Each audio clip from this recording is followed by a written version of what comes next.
have seen the torch of freedom pass from hand to yearning hand, and the vision of our fathers spread hope throughout this land, as the dream some fought and died for in my heart becomes my own.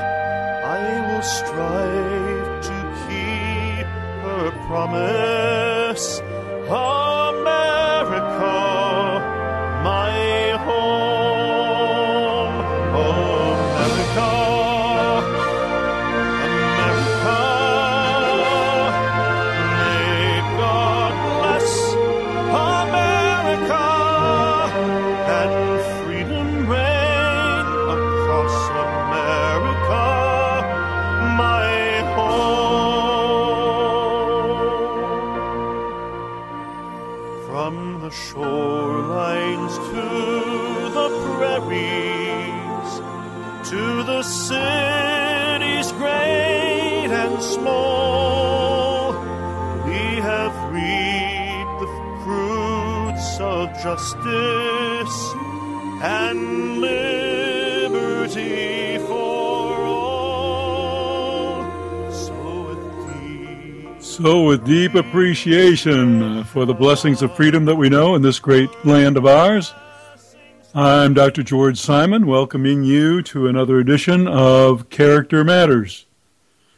Welcome. This is where we talk about what I consider to be the defining issue of our time, the character crisis that is plaguing much of the free world these days, in fact, plaguing much of the world today, not just the free world.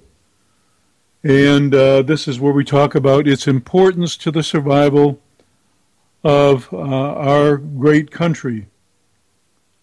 This country is only as good as its collective character. Its character is only as great as the sum of its the character of its constituents. And over the last few decades, I'm afraid the greatness of our country has been eroding. And that's because, unfortunately, we have more disturbances of character, more deficiencies of character among our citizens than in times past. Certainly since the time of our greatest generation, as Tom Brokaw called it. And we're paying the price for that right now. And that's the main thrust of my work for the past 30 years or so. And the main purpose for my blog at manipulative-people.com, my website at drgeorgesimon.com, another blog that I write for at Counseling Resource, counseling with 2 L's, resource.com. And in my 3 books, In Sheep's Clothing, Understanding and Dealing with Manipulative People, Character Disturbance, The Phenomenon of Our Age, and The Judas Syndrome, all of which are available from Amazon, BarnesandNoble.com, all the online sellers, your local bookstore, iBooks, any ebook service, Kindle, and on audiobooks through Tantor Audio. So visit the website, visit the blog. The manipulative-people.com blog has been especially busy this past week because I have been posting on a series of articles on personality and character and other commonly misunderstood terms in psychology. It's going to be a fairly substantial series. There's a lot of misunderstanding out there about certain terms and concepts. A lot of that has to do with the fact that Many terms have entered common parlance without much accuracy.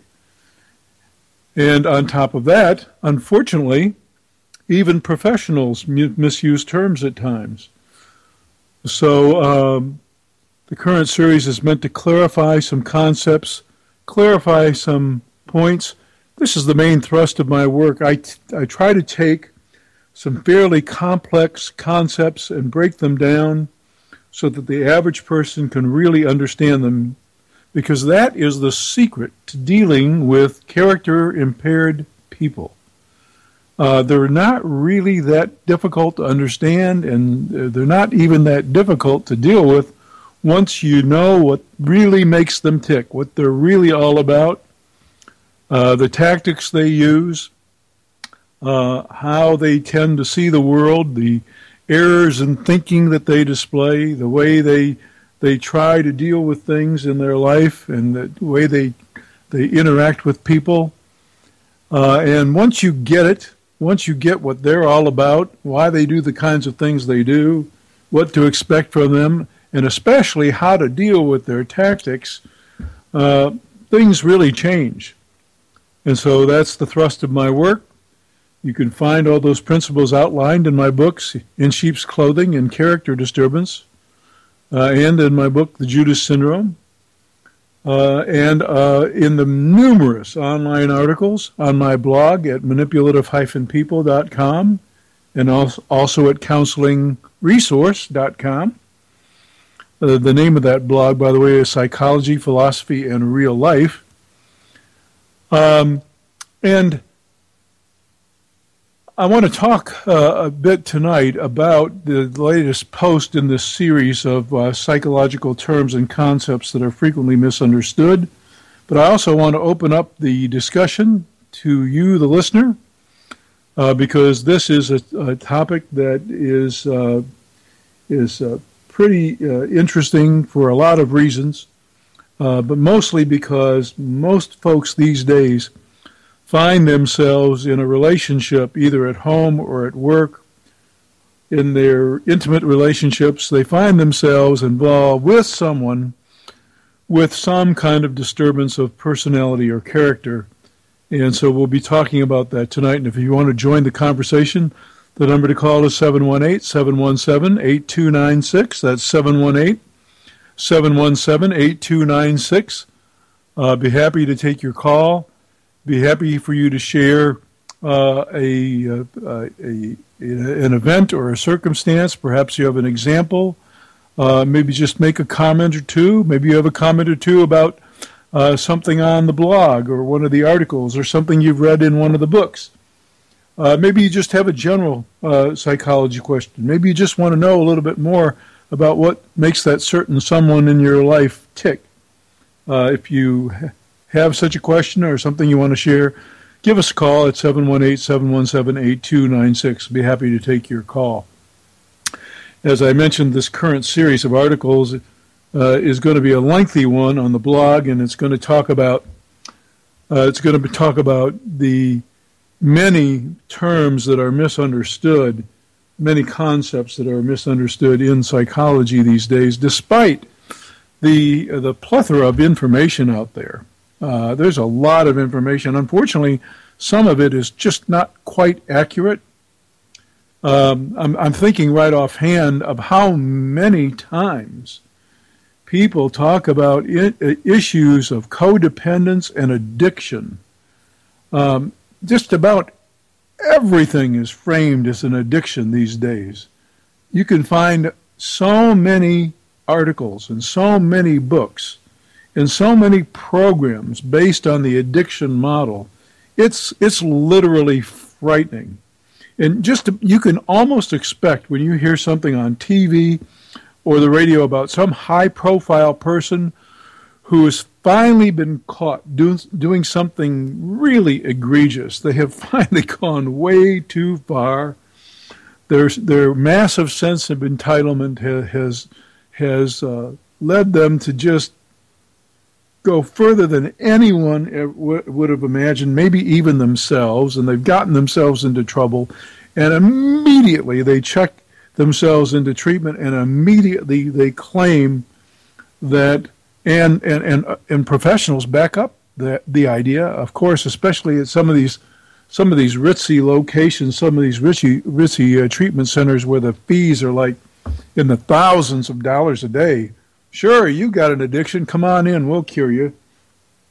When in fact, the issue is one of character. And that's one of the things that we'll be talking about today. And that's what my post from last Friday on the Manipulative-People blog began to really explore.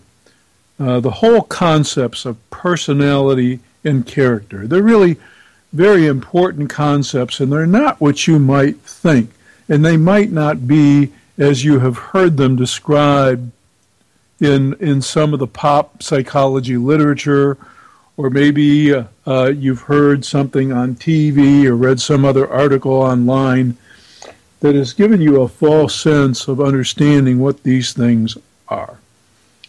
I've spent my entire life really studying personality and character. And I am so grateful for the kind of training that I got from some really fantastic folks who were well skilled in this science. Because I have to tell you, the helping professions have gone through a variety of changes in especially in outlook, how we perceive human problems and how we seek to rectify them. And back in the early 80s, there was a concerted push on the part of the medical establishment to basically wipe out as best as possible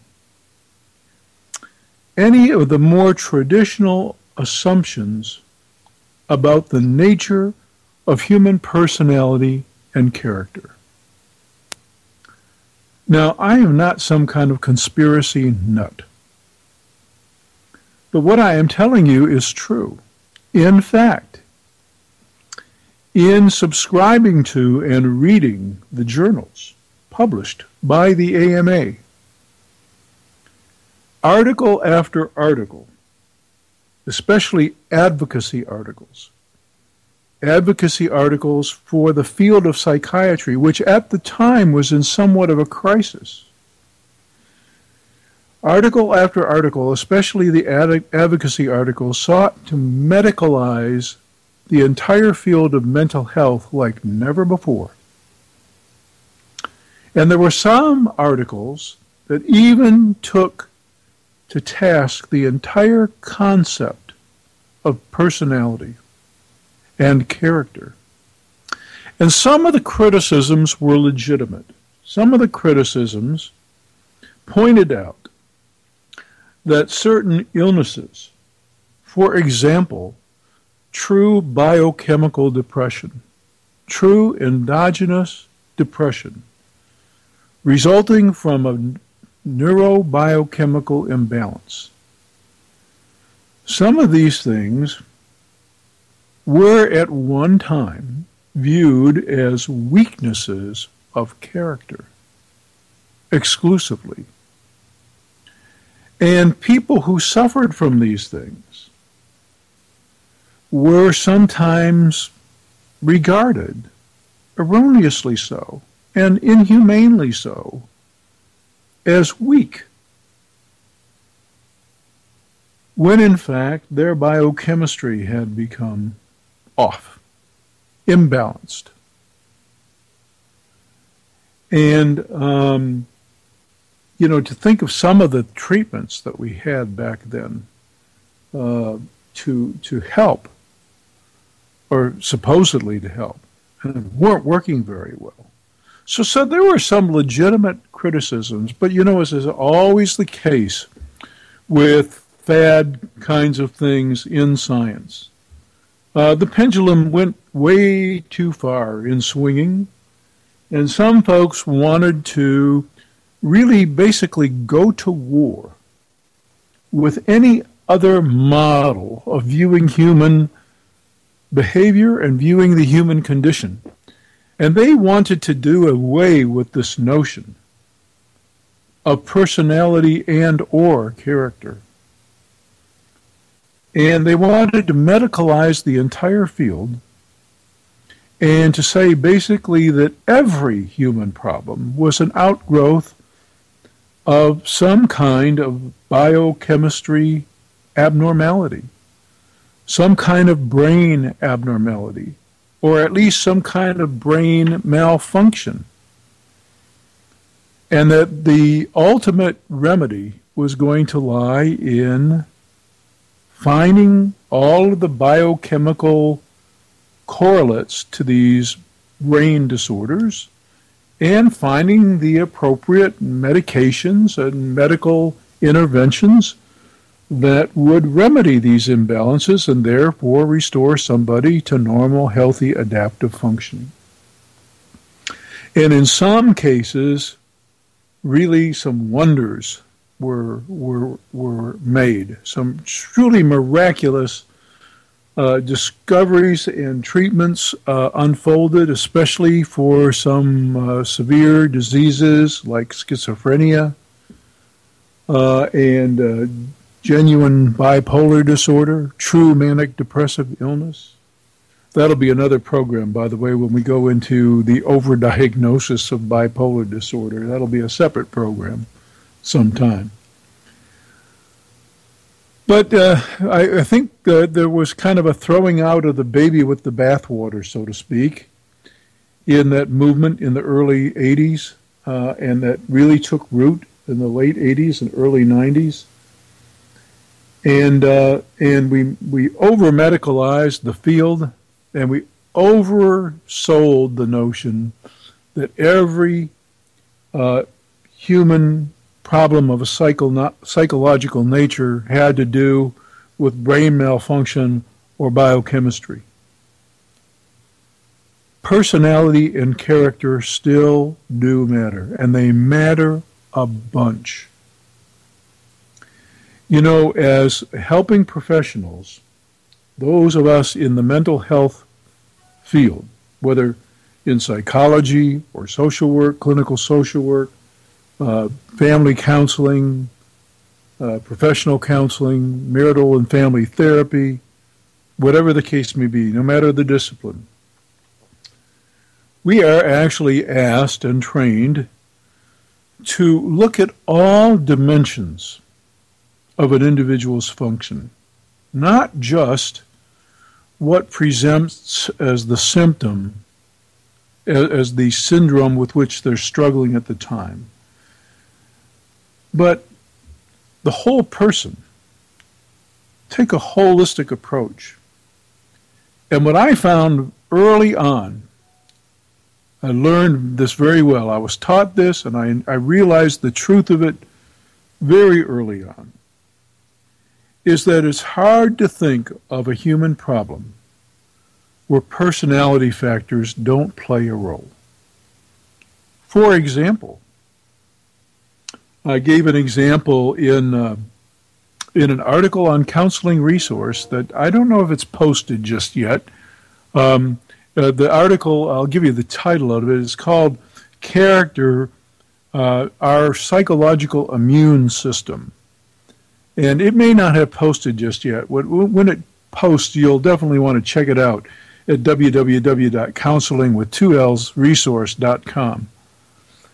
And I made the point in there that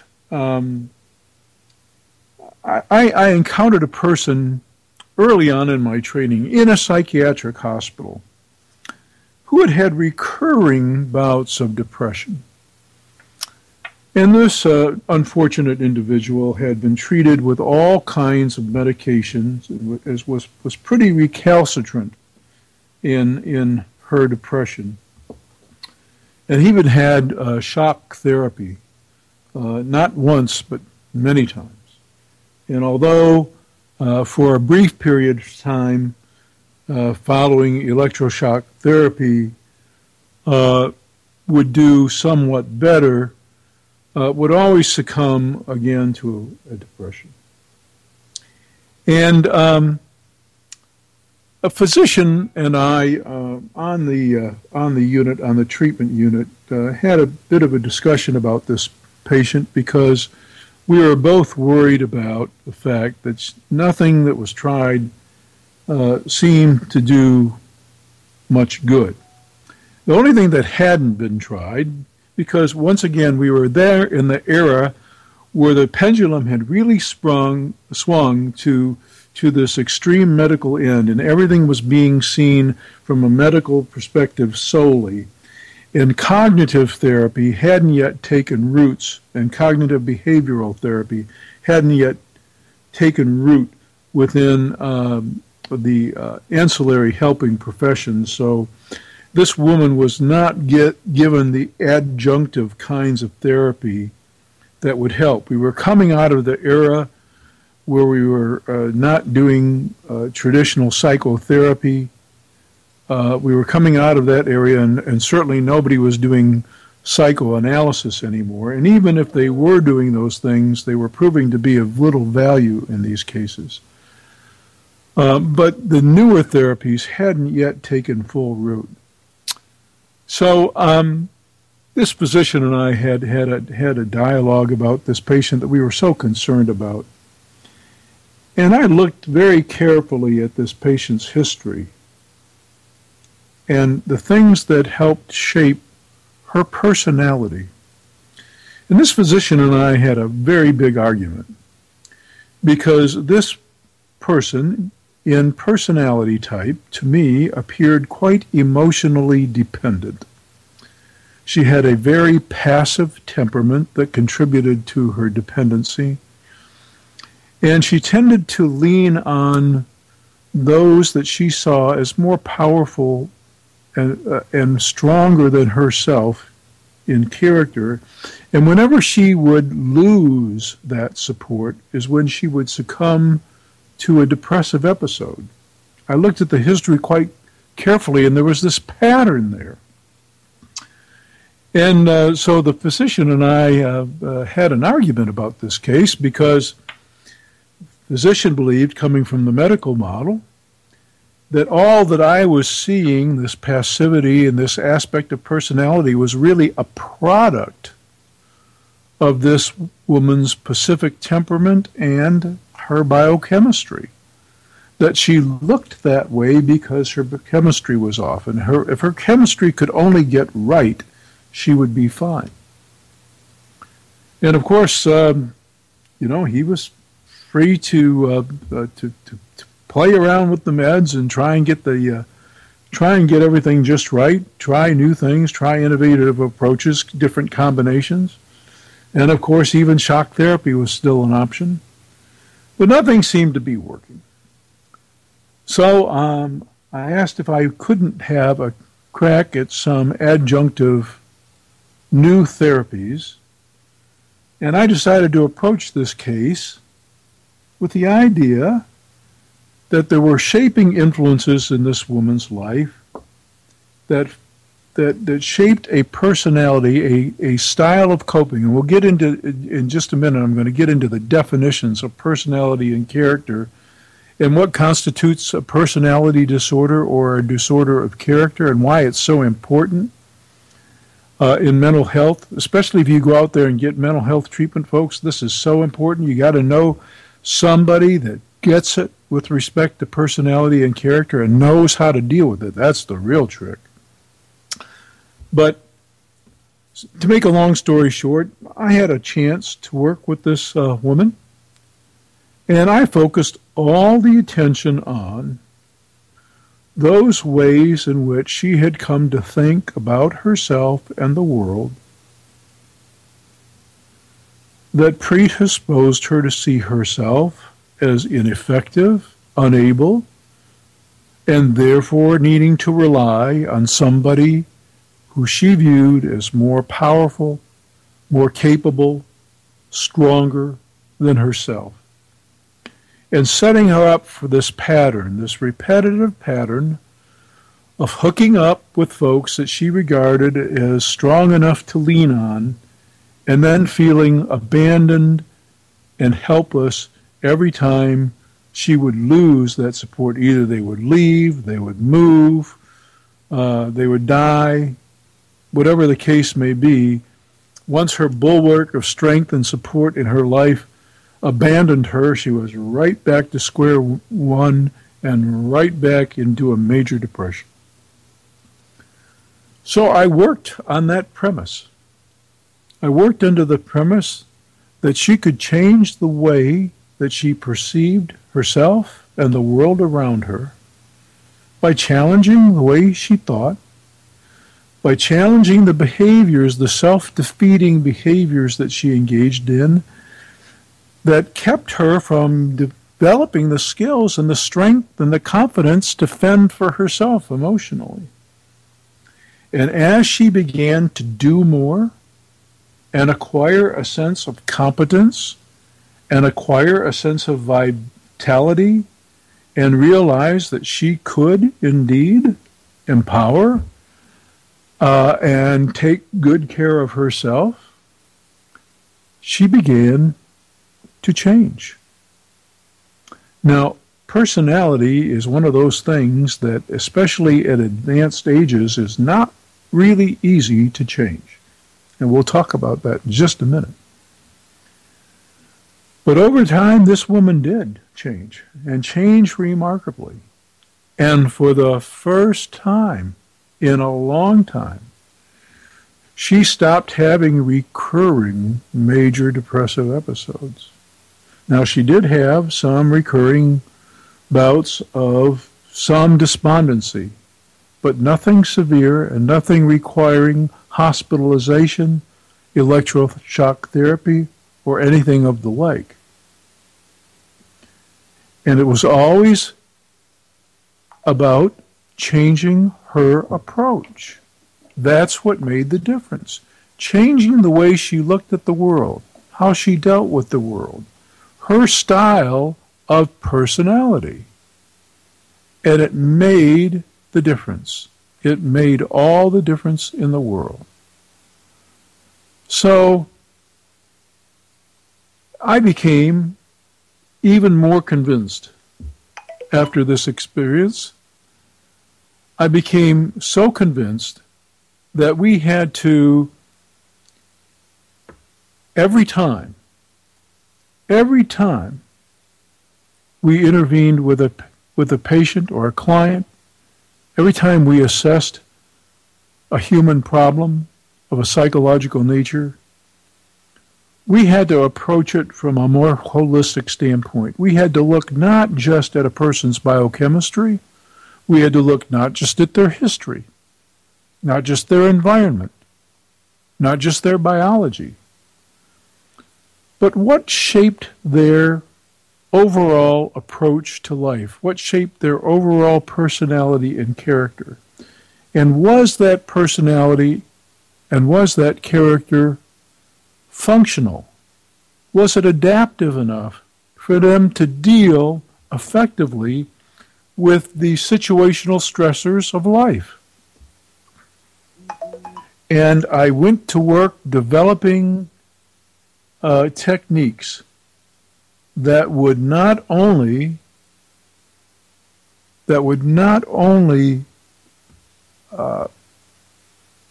help people come to terms with those aspects of their personality or character that were dysfunctional, but also give them the tools that they needed to change.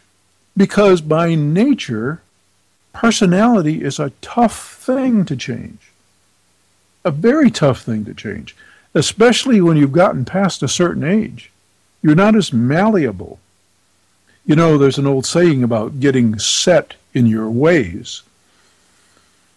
Well, there's truth to that. You know, over time we get pretty used to the way we like to do things, and whether it's functional or not, whether it's adaptive or not, we get pretty well stuck in our ruts and in our habits. And so change does not come easy. But for most people, That's what's really essential. We don't want to put a Band-Aid on their problems. I know all too many people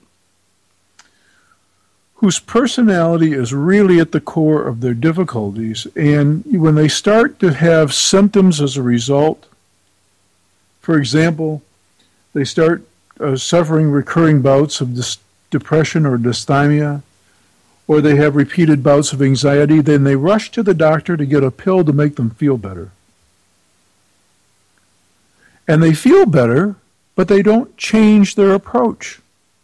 They keep doing things the same way they have. And eventually, even though the medicine helps them feel better for a bit, they keep doing the same old stuff that gets them into trouble in the same old way and experiencing the same old stress.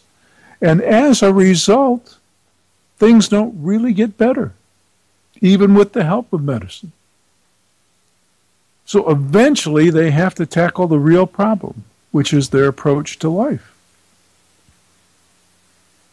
Now, in the series of articles that I've got going, and by the way, once again, let me invite you all to call in if you have a question or a comment you want to make, or you have an example you want to share.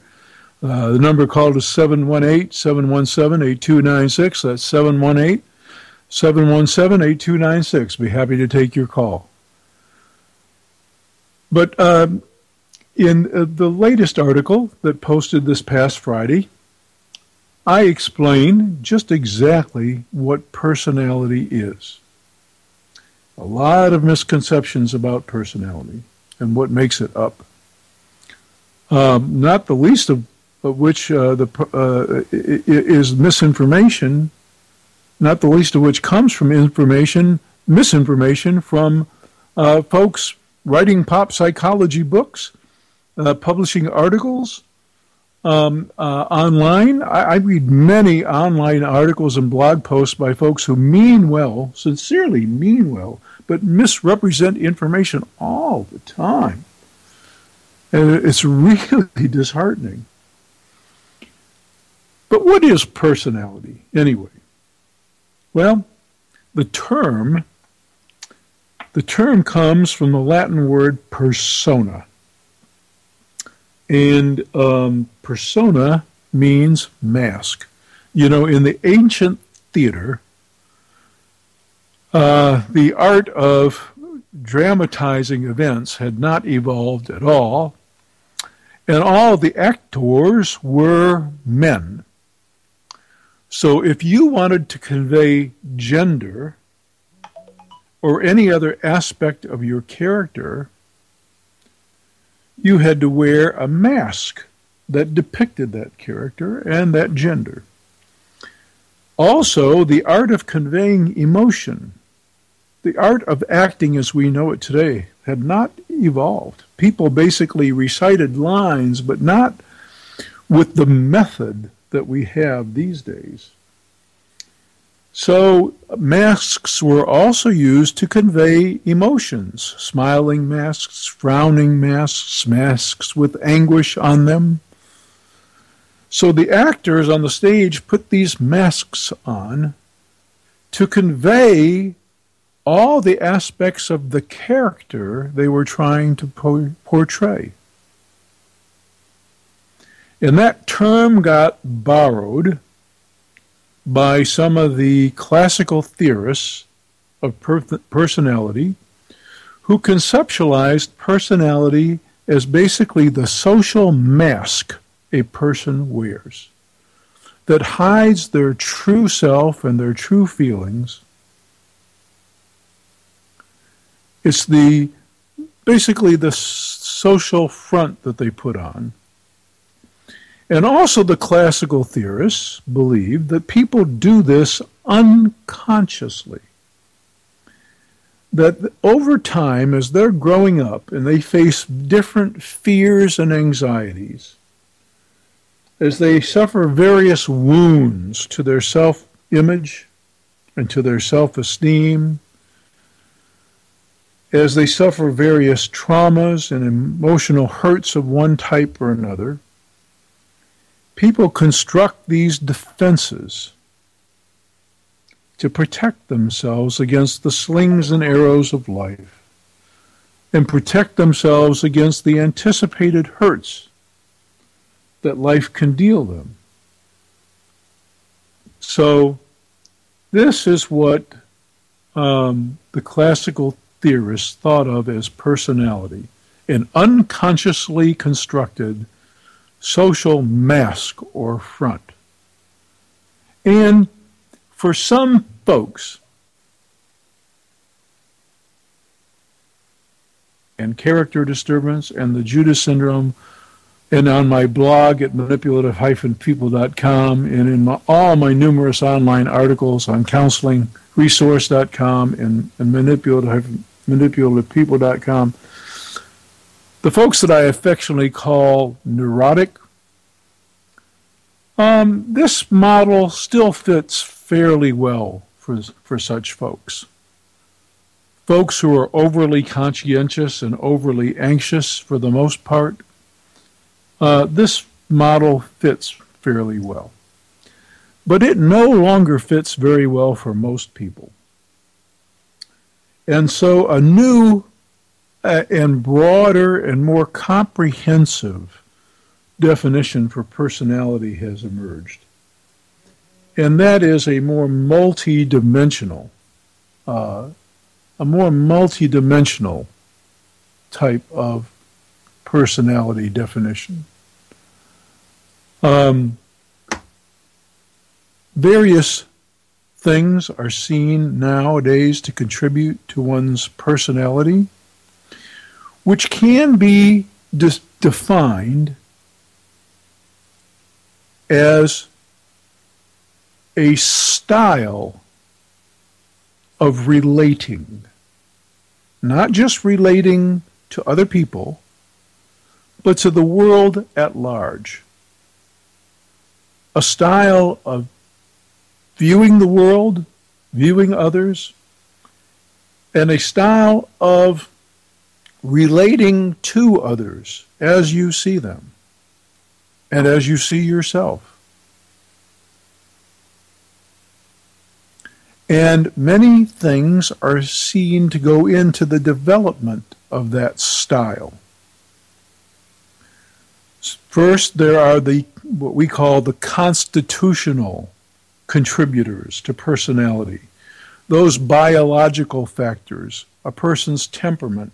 Some people by nature tend to be more placid, more pacific in their temperament, whereas other people have this really short fuse, this really irascible temperament where they're easily riled, they're easily angered, easily upset, where others are just as calm and cool as a cucumber, you know. That's a temperamental contributor to personality. There are other biological factors as well. But that's one component. Then, of course, there are the environmental components. The nature of one's shaping environment. Was it a nurturing environment? Was it hostile? Was it full of trauma? Was there a wound a minute? Did the person experience terror fairly frequently? Were they neglected? Were they alone? Did they have to fend for themselves? So the nature of the environment plays a role. What the person has learned as a result of their experience. What works, what doesn't work. What's rewarded, what's not rewarded. What causes pain, what brings pleasure. All of these things contribute. Not only that, and this is very key, there is a dynamic interaction between all of these factors. For example, if a person is relatively pacific in their temperament, they're one of these don't get riled, folks.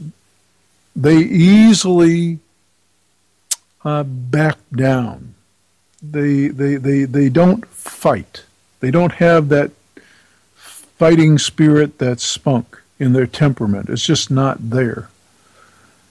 You put them in an environment where there's an abuser, and they're going to feel pretty darned hopeless and powerlessness much of the time. And they're also going to come to learn, perhaps, that the safest thing for them is to appease as best they can that abuser so that they don't have to take the heat. So you see there's this dynamic interaction. It can go just, let's take the same environmental circumstance with an abuser in the family, and let's take another child, say, in that family who has a different temperament. Let's say they have one of those short fuse temperaments, one of those irascible temperaments. They're quick to anger. They're ready to fight. So this person comes up at them and they fight back. They don't get very far, but they do anyway. And they develop a kind of contentiousness, and they develop a worldview. This worldview maybe is that the world is a hostile place. And in order to survive, I've got to fight and fight hard. So there are a lot of contributors to the person's personality development, you see. But everybody develops this unique way of approaching life. And we call that their personality. And unlike the old model where we thought all personality types were an unconsciously constructed social mask, for the most part, what you see is what you get. Who the person is in personality is who they are, through and through. Now, there are some exceptions. You know, there are these really manipulative folks that I talk about in my books, In Sheep's Clothing and Character Disturbance. I spent my life studying these folks. These folks who are all about the game of impression management, who know how to pull the wool over your eyes, who deliberately deceive, who want you to have an image of them that's carefully and deliberately constructed. This is not an unconsciously constructed defense. They know what they're doing. And they have a reason for wanting to pull the wool over your eyes. They don't want you to know who they really are. So it's a conscious act they perform because they want you to think that they're safe and that they're good, when all the while what they really want is the better of you. And you don't usually know that until it's too late. There are these folks out there. Maybe one of you out there in the listening audience knows one or has lived with one or has had to work with one. If you have, you might want to give us a call and share your experience at 718-717-8296. But that's personality. And for the most part, what you see is what you get. Now, a lot of folks speak about personality and character like they're one and the same thing. They're not. And it's important, you know, I know many mental health clinicians who make this error all the time. They speak of personality and character like they were one and the same thing. They're not. And the word derives from a different root as well. Character comes from a Greek term meaning it refers to it actually refers to the engraver's mark on a printing plate. It's the mark that an engraver makes, literally a mark in stone. that creates a distinctive character for the purposes of writing. In this case, a letter character. And every character is distinct, right? And you put them together and they form words. Well, character is that distinct mark of a person, that distinct aspect of their personality that defines their social and moral integrity. It marks them as a person of moral fiber, one way or the other. Now, when we speak of disturbances of personality and disturbances of character, what we're talking about are people whose way of doing things, whose general approach to life, whose way of dealing with other people and dealing with life situations is a problem in and of itself. In other words, who they are is a problem because how they prefer to relate to others, how they prefer to deal with life, how they see the world, how they see others, how they see themselves, and how they choose to get along is a problem. It's not just that they're anxious or that they're depressed or that they have some other clinical syndrome going on. That's the problem. It's who they are and how they do things that's the problem on a regular basis. It's their unique, quote-unquote, style of interacting that is the problem. And when a person's personality is so deviant from normal and healthy, and so inflexible, and so extreme that it causes big problems for themselves and or for others, we might say that they have a personality disorder. That's the definition. In other words, the way they do things is so contrary and so out of whack, so intensely out of whack, so dysfunctional. And because they're so inflexible, they don't seem to know how to do anything else. They can't modify that style, even when it would be appropriate or to their benefit. They just can't do it. They don't seem to know any other way. Then we say that they have a personality disorder. And the same is true of character. A disturbance of character is that aspect of a person that reflects their moral integrity when it is so impaired that it causes problems. We say they have a disturbance of character. And when that disturbance is so intense, so inflexible, and so deviant from what we consider to be decency, moral decency or ethics, when a person's character is so far off from what we would consider healthy or decent,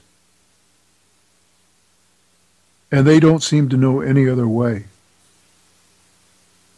and they do it over and over again, then we might say that they have a disorder of character. And there are certain personality types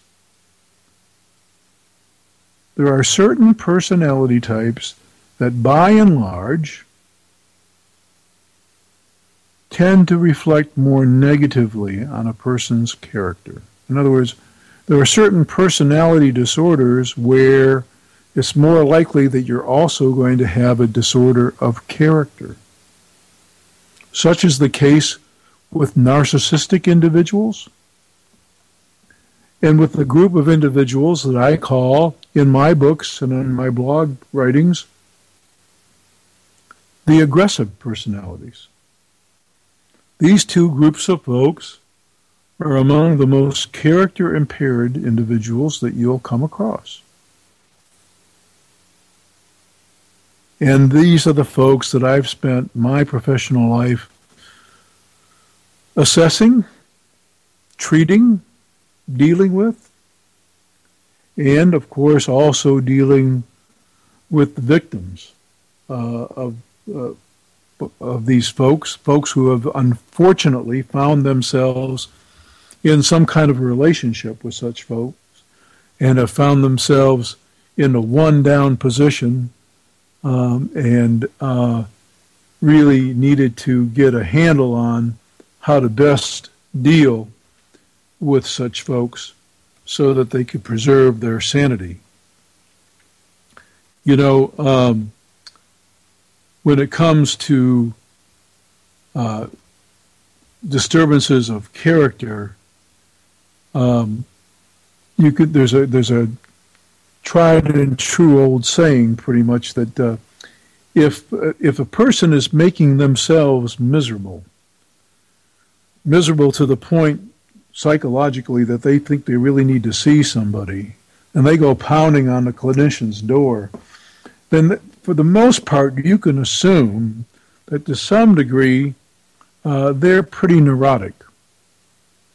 But if a person is making somebody else miserable, making somebody else anxious, making somebody else feel crazy, to the point that they're desperate for help, but yet the person with the problem doesn't think they have a problem, doesn't want to change, and would only go to a helping professional if dragged by the ear, and they're going to go kicking and screaming the whole way, then you say that person probably has a disturbance of character, or maybe even a character disorder. And that's how you tell the difference between a fairly neurotic individual and a disturbed character. So that's the short primer on personality and character. You can read a lot more about it on the Manipulative-People website. That's manipulative-people.com. The series of articles that's going to follow is going to be a really substantial series explaining just about every concept that's out there in pop psychology, including all the psychobabble that's out there that causes folks to misperceive things and therefore to stay in one-down relationships. If there's anything that means something to me, it's that. It's so important for me to get the message out there to folks about how to perceive their predicaments, because that is more than half the battle, folks. I have to tell you, I get this feedback every single day and multiple times a day. You know, there's a feature on my manipulative-people.com blog where people can contact me via the back channel, via email. And I get at least 3 or 4 those contacts a day. And then I get contacts via email from folks who have read my books and have looked in the backs of the books, either in Sheep's Clothing or Character Disturbance or the Judas Syndrome, and found out how to contact me, or they've gone to my website at drgeorgesimon.com. Or they've read an article online and somehow gotten to me, or maybe they've seen one of the YouTube videos. They've gone to the YouTube channel and seen one of the YouTube videos, snippets from my webinars, and they'll contact me, and inevitably they'll say the exact same thing. uniformly. And that is that as soon as they started seeing things differently and understanding concepts more accurately,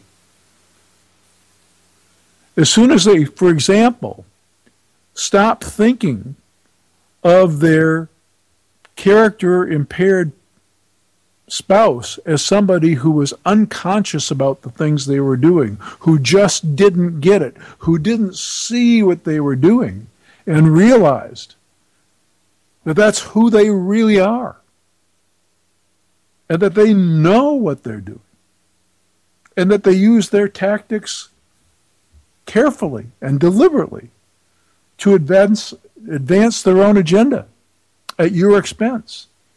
As soon as they got that and understood it and accepted it, and then learned the tools that I suggest about how to deal with those things, how to confront and correct, how to not tolerate, how to set the appropriate limits, how to call them on their game, how to second guess what they're up to. Well, life changed. Life changed for these folks. And man, there is just nothing more edifying than that for me. I just got to tell you. Makes my day. When I get a message from somebody about that they have now adopted a new frame on things, and that in adopting that new frame, for the first time in their lives, they were empowered in their relationship with their manipulative co-worker or spouse or boss or whoever it may be, and turn their lives around. It doesn't get any better than that, folks. That's exactly why I do what I do. That's why I continue to write. That's why I continue to do this show, to educate, to inform, because we're in the midst of the greatest character crisis that we've known in some time. And I believe very firmly that we're only going to be great again collectively, and our culture and our society is only going to be great and provide opportunity and provide fulfillment, and our relationships are only going to be whole, and our families whole and together and solid, and our relationships fulfilling. All that's going to happen only when we face and deal adequately with our character deficiencies. So that's my mission. And I'm so happy if anything that I've said tonight helps clarify anything for you, or helps inspire you in some way, or helps you understand perhaps a situation that you've dealt with. And I invite you to call in anytime at 718-717-8296 when we talk again. Next week, it's possible that I might not be here, and that there might be I might not be here live, and that there might be an archived program replayed for your benefit. That'll be announced, unfortunately, only at showtime. But I really don't know for sure whether that will be the case. But you'll know next week. In any case, it's always a pleasure to be with you, and it's always a pleasure to do my part to help folks with what I consider to be the defining problem of our time. So with that, I'm going to say goodbye for this week and invite you to tune in again next week for another edition of Character Matters. See you next week.